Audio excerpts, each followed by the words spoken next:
in the previous section from 7 to 11, we have seen how the living entities are transmigrating from one body to another body because of material mind. So basically the need for transmigration is the conditioned soul has a desire to enjoy on a material plane. Because the mind has so many material desires, to fulfill all those material desires, the soul goes from one body to another body. Fine. But even such material enjoyment also is not possible without Krishna's sanction and without Krishna facilitating it through Prakriti, through the Maya. We discussed it before also. So it is Krishna who is the maintainer of every living entity, whether it is in the spiritual state or material state. Even in the material world also, it is Krishna who is maintaining all of us. Krishna maintains this material world. Krishna maintains our material body, and Krishna maintains our subtle body also. He is the one who reminds us of all our forgotten desires. So when the soul goes from one body to another body, when the soul enters the next body, it is the Lord in the form of Super Soul who reminds that soul, these are the desires that you had before. Up to you. You want to transmigrate? You want to fulfill those desires? Like that. So Krishna is our maintainer at all levels. At the cosmic level, he is our maintainer, and he is also our maintainer at our personal level also. Let us see. 12th and 13th shlokas describe how Krishna is the maintainer of this entire material cosmos. And 14th and 15th shlokas describe how Krishna is our maintainer on a personal level. Okay? Every living entity and the entire universe. 12th shloka. Yadadityagatam tejo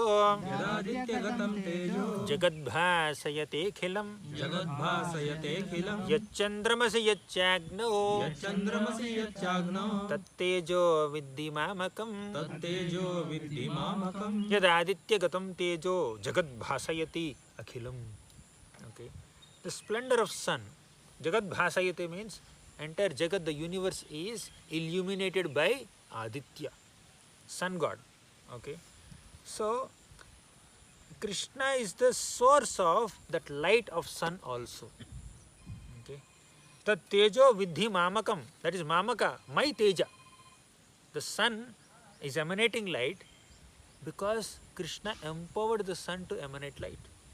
The light that is coming out of sun is actually ultimately coming from Krishna. Tat tejo vidhimamakam, that light which sun is emanating is my light, Krishna says. And also, yat chandramasi yat chagno, Chandra, he is also emanating some light. So Surya or Aditya or sun emanates some light accompanied by heat. And Chandra emanates some light accompanied by coolness. You see? So both are emanating light. But the flavor in which the light is coming is different.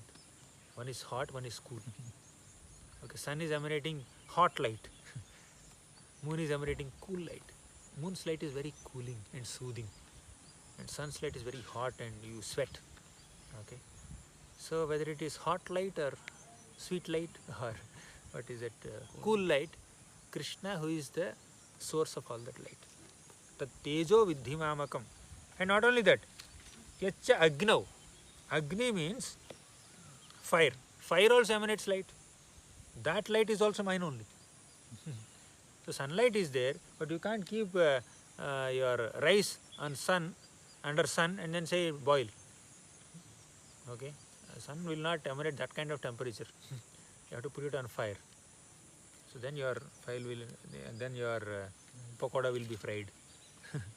You can't just keep your oil bowl in sunlight and then make pakodas. It's not possible. Okay.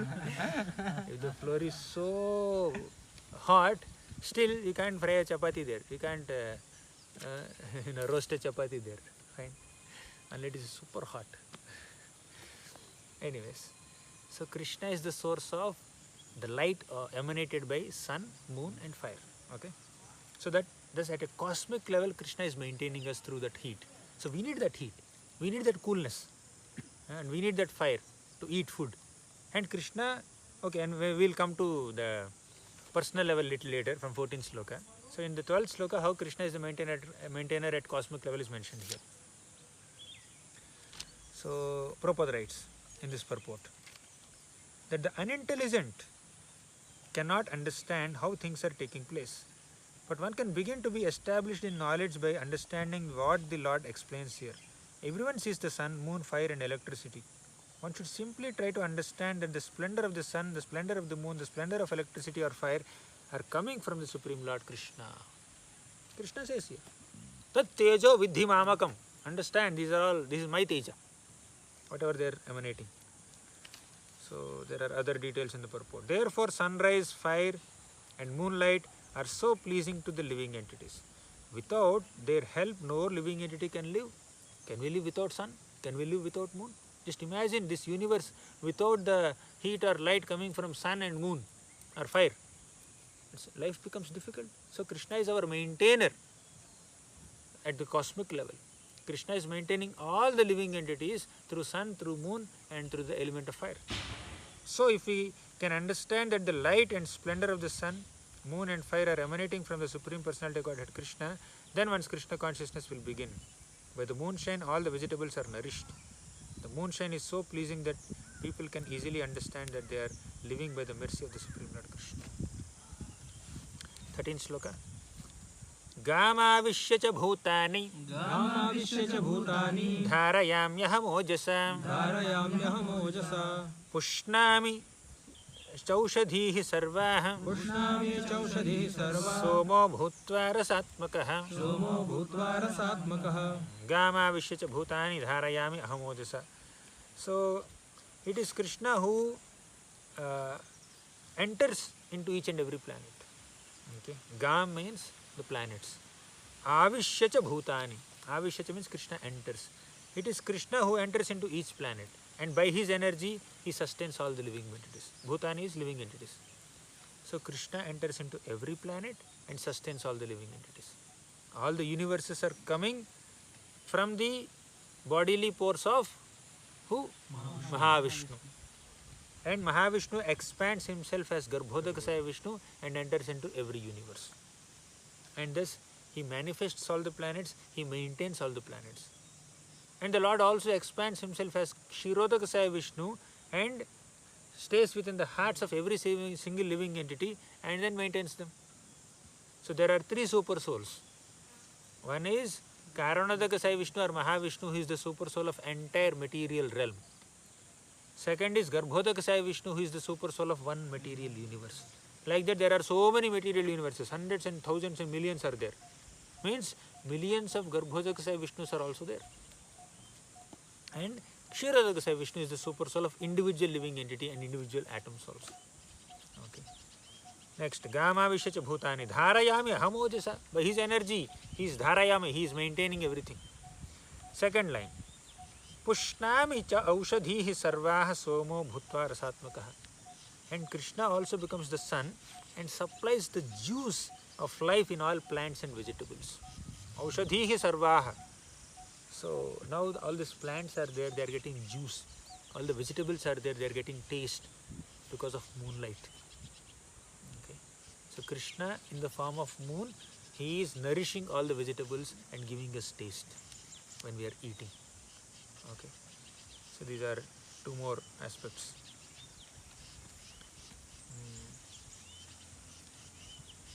14th sloka.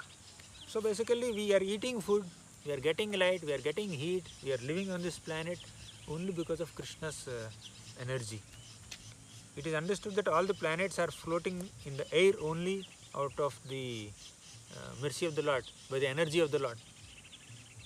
So a planet is floating in the air. Which scientist has launched a satellite there? There are so many artificial planets or satellites that are launched by scientists. But already planets are existing, which are much more huge and much more organized. Okay, who has kept them there in their orbits? It is Krishna. Okay, the Lord enters into every atom, every planet and every living being. That is discussed in Brahma Samhita. It is said that said that one plenary portion of the Supreme Personality of Godhead Paramatma enters into the planets, the universe, the living entity and even into atom. I already discussed all these things. So his energy is sustaining all planets, all beings, all universes. 14th sloka. 14th sloka and 15th sloka, these two slokas describe how Krishna is maintaining all of us on a personal level. So far we have seen on a cosmic level Krishna is the maintainer, as sun, as moon, as electricity, as super soul. 14th sloka. Aham Vaishvanaro Bhutva Praninam Deham Ashritah Pranapana Samayuktah Pachamyannam Chaturvidham. Aham Vaishvanaro Bhutva means Krishna becomes the fire of digestion. Praninam Deham Ashritah. Prani means those who have prana. Okay, means the living entities. Living entities means pranis. Deham Ashritaha, those living entities have accepted the shelter of a deha. Deham Ashrita means they have entered a body.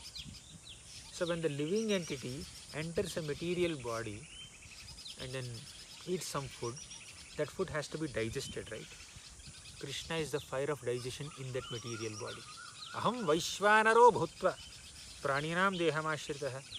Now if you have some indigestion problem, if you go to Ayurveda, they will give you some powder called Vaishvanara powder. Okay, you mix it with something, water or something like that, and then you will have better digestion. So their digestive medicine is also called Vaishvanara. The word is coming from here. Okay. Krishna says, Vaishvanara, my plenary expansion, plenary portion as the digesting fire. So Krishna becomes the digesting fire and helps us digest the food that we are eating. Then Pranapana Samayuktaha, and as digestive fire, Krishna joins the life airs. We are all pranis, we have prana, we have life air. So some life airs go upwards, some airs go downwards. So there is pranavayu coming out, breathing in the nostrils and all that, and there is apanavayu going out, which is like foul smell that comes out of the body. Okay, foul air that goes out of the body. So prana, apana, vayu, upward going air and downward going air. Krishna mixes with this air as the fire of digestion. When that fire is accompanied by this air, then there is digestion. Okay, prana, apana, samayuktaha pachami annam chaturvidham. Krishna helps the digestion of 4 kinds of foods. Pachami annam chaturvidham. Okay. So 4 kinds of foodstuffs are there. What are the 4 kinds of foods? Bhakshya, Bhojya, Lehya and Choshya. Bhakshya means that which is chewed. Bhojya, sipped. Lehya, licked. Choshya, sucked. Fruits you suck, and water or juices you drink. Some honey you lick, and then rice you chew, chapati you chew. So these are the 4 types of foodstuffs. And all these 4 kinds of foods we digest when the fire of digestion is there. And Krishna is that fire of digestion. Okay? That is the 14th sloka. So he helps the digestion of all the food that we are eating. Next sloka is very popular. Sarvasya chaham hridi sannivishto mattah smritir jnanam apohanam cha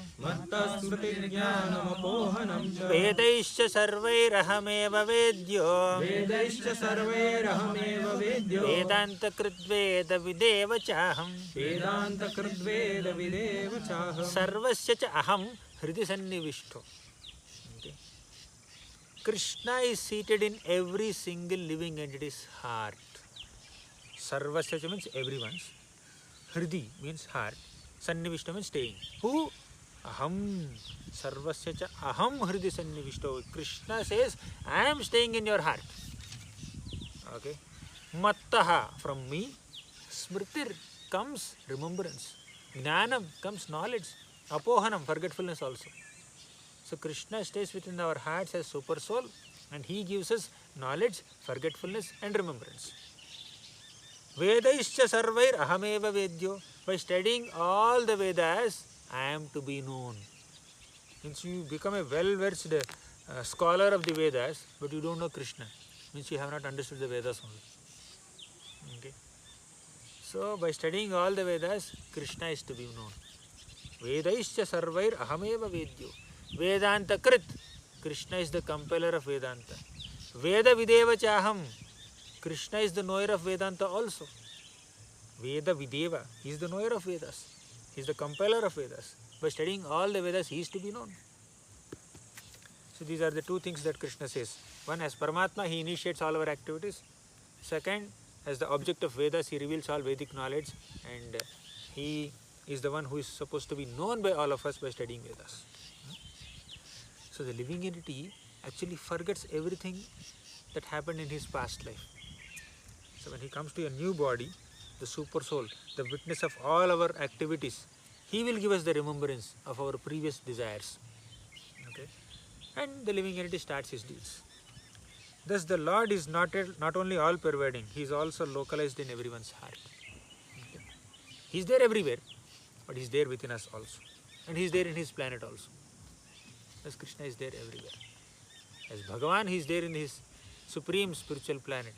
As Super Soul, he is there in our hearts. As Brahman, he is expanded everywhere. Okay. So, now in this purport, Prabhupada writes, the living entity forgets as soon as he quits his present body, but he begins his work again initiated by the Supreme Lord. Although he forgets, the Lord gives him the intelligence to renew his work where he ended his last life. Thus he has to encounter a lot of enjoyment or suffering according to his desires and what he is doing. Okay. So we completed this section also, 12 to 15. So having concluded that he is the goal of Vedas, Krishna will speak the essence of Vedanta in 3 shlokas. He conclusively establishes his own position as the supreme. This is the essence of all Vedantic knowledge, Vedic knowledge. 16, 17, 18 is the summary of all the Vedas. 16th shloka, Krishna says, Dvamimau purushau loke Ksharascha kshara evacha Sharaha sarvani bhutani Kutastho kshara uchyate Dvav imau purushau loke. Dvav means 2. There are 2 classes of beings in this world. Dvav imau purushau loke. Purusha means living entities. Dvav means 2.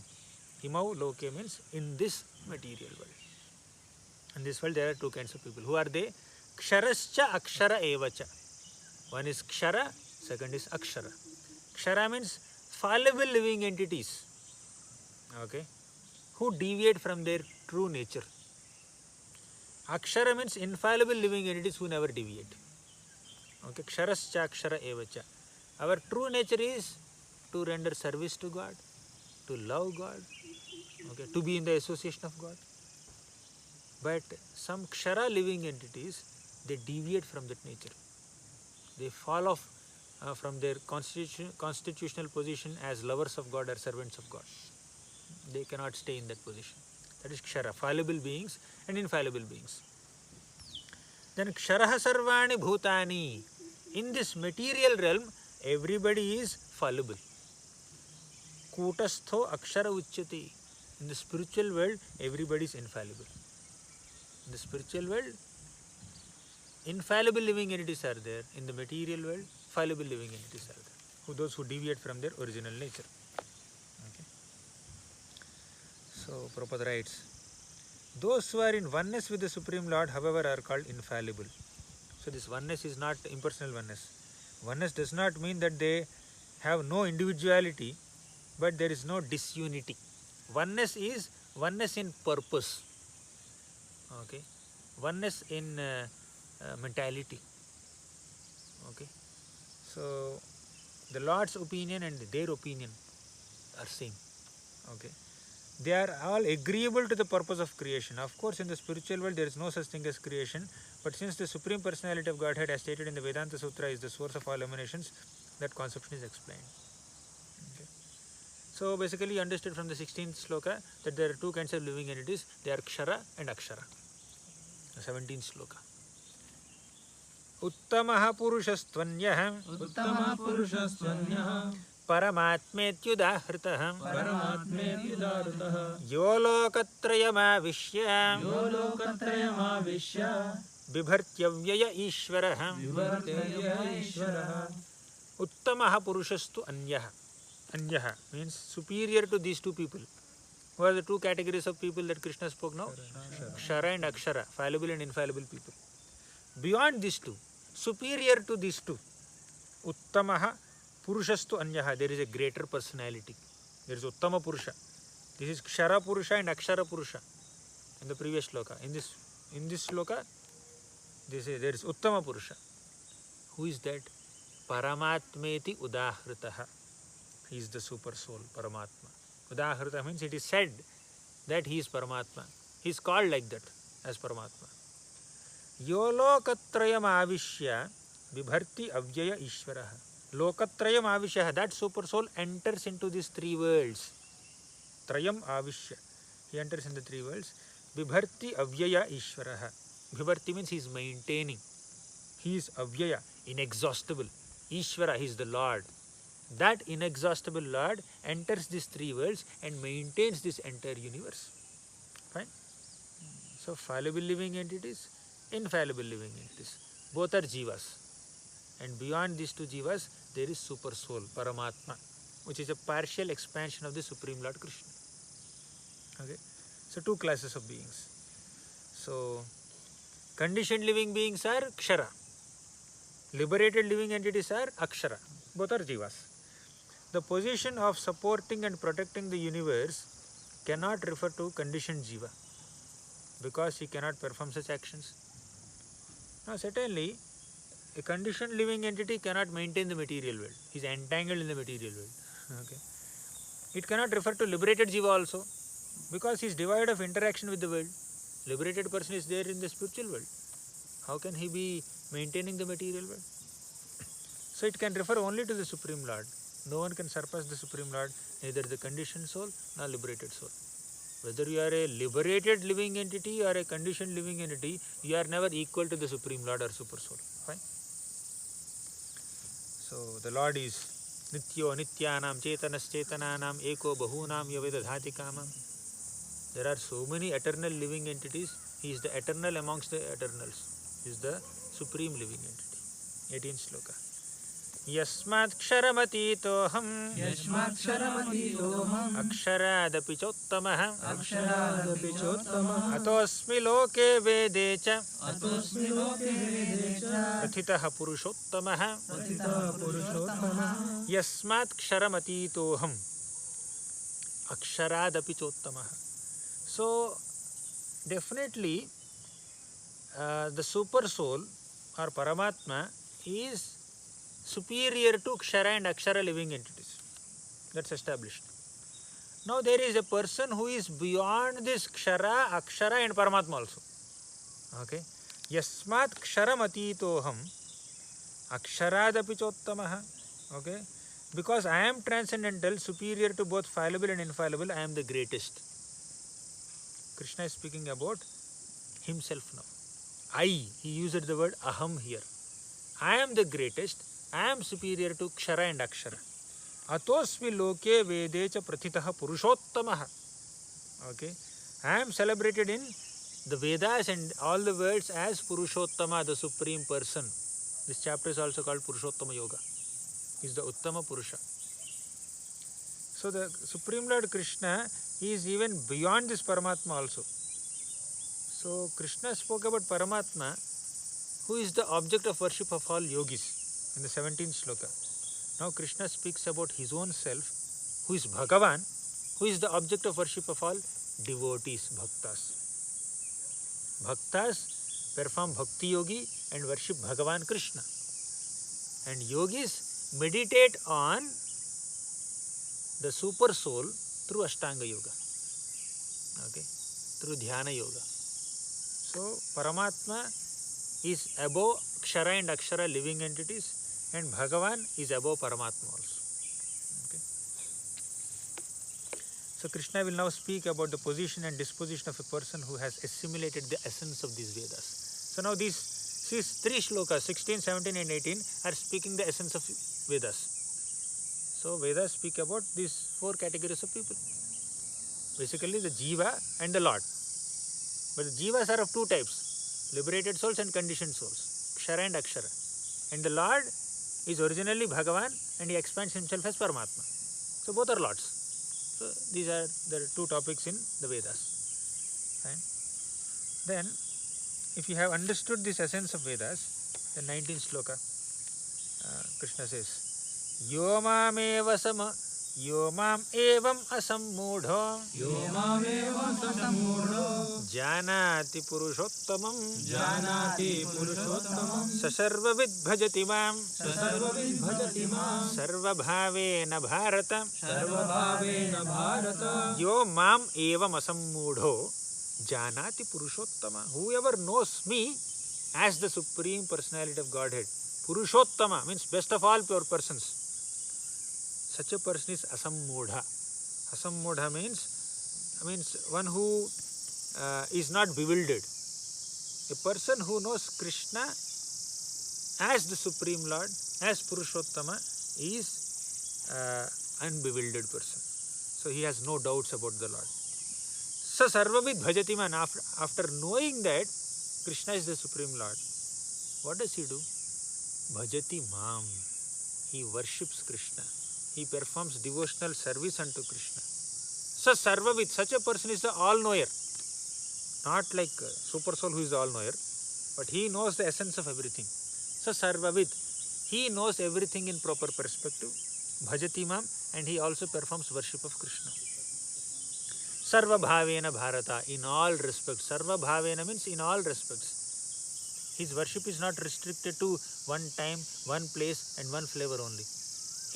One flavor may be there, means one may be specifically worshipping the Lord in a specific mood, that is there.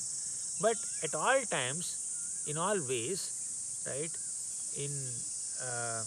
with the proper mood and mentality, a devotee who understands Krishna as Purushottama worships Krishna. Okay, Sarva Bhavena Bharata. The imperfect knower goes on simply speculating about the absolute truth. Prabhupada is writing here. But the perfect knower, without wasting his valuable time, engages directly in Krishna consciousness or devotional service unto the Supreme Lord. It is not that one should simply speculate academically. One should simply hear from Bhagavad Gita that these living entities are always subordinate to the Supreme Lord. Anyone who is able to understand this according to the Supreme Personality of Godhead Krishna knows the purpose of Vedas. So, Vedaischa sarvair ahameva vedyo. By studying all the Vedas, I am to be known. Krishna said that in the 15th sloka. Now, he gave the essence of Vedas, 16, 17 and 18. And in the 19th sloka he says, if you know the essence of these Vedas, then you will worship me. Because Vedaischa sarvair ahameva vedyo. Okay. Vedanta krit veda videva chaham. By studying all the Vedas, I am to be known. I am to be worshipped. Krishna is saying that. One who knows the essence of these Vedas will definitely be the all-knower. He is the best person who has the best knowledge and he worships me in all respects. Fine. Last sloka of this chapter. Is it, the flow is clear? Last sloka. Iti guhyatamam shastram idam uktam maya nagha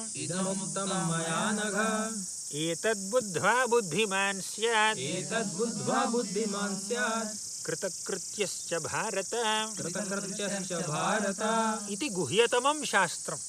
Krishna says this is guhyatama. Guhya means confidential. Guhyatara means more confidential. Guhyatama means most confidential. Iti guhyatamam shastram. So this most confidential aspect of the shastras, of the scriptures, is revealed by Krishna to Arjuna now. Purushottama Yoga. Okay. Iti guhyatamam shastram idam uktam maya anagha. O anagha, O sinless Arjuna, because you are sinless, I spoke everything to you. You are my friend, you are sinless, you are non-envious of me, so I reveal everything to you. Etad buddha buddhiman shat kritakrityascha bharata. Such a person who understands this Shastra is really buddhiman, is very intelligent amongst the living beings. Okay. And he is perfect in all his endeavors. Kritakrityascha. I have become kritakritya means all my endeavors have become successful. Okay. So, one who learns this chapter, that person who is different from the conditioned, see, we learn from this chapter that the person who is different from the conditioned and liberated souls and who supports the entire universe is superior to both of them, and he is the Supreme Lord Krishna.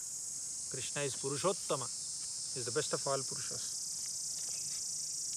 Devotional service is the process of spiritual understanding. We can understand Krishna only by bhajati, only by rendering devotional service unto him. And therefore, whenever devotional service is present under the proper guidance of the bona fide spiritual master, there is no question of ignorance. Okay, so the most important thing one has to surmount is weakness of heart. The first fall down is caused by the desire to lord it over material nature. Thus one gives up the transcendental loving service of the Supreme Lord. The second weakness of heart is that one increases the propensity to lord it over material nature. There is a desire to lord over material nature, desire to control matter. Second, increase of the desire, increasing the propensity to lord over material nature, so to control nature. So it begins with the desire.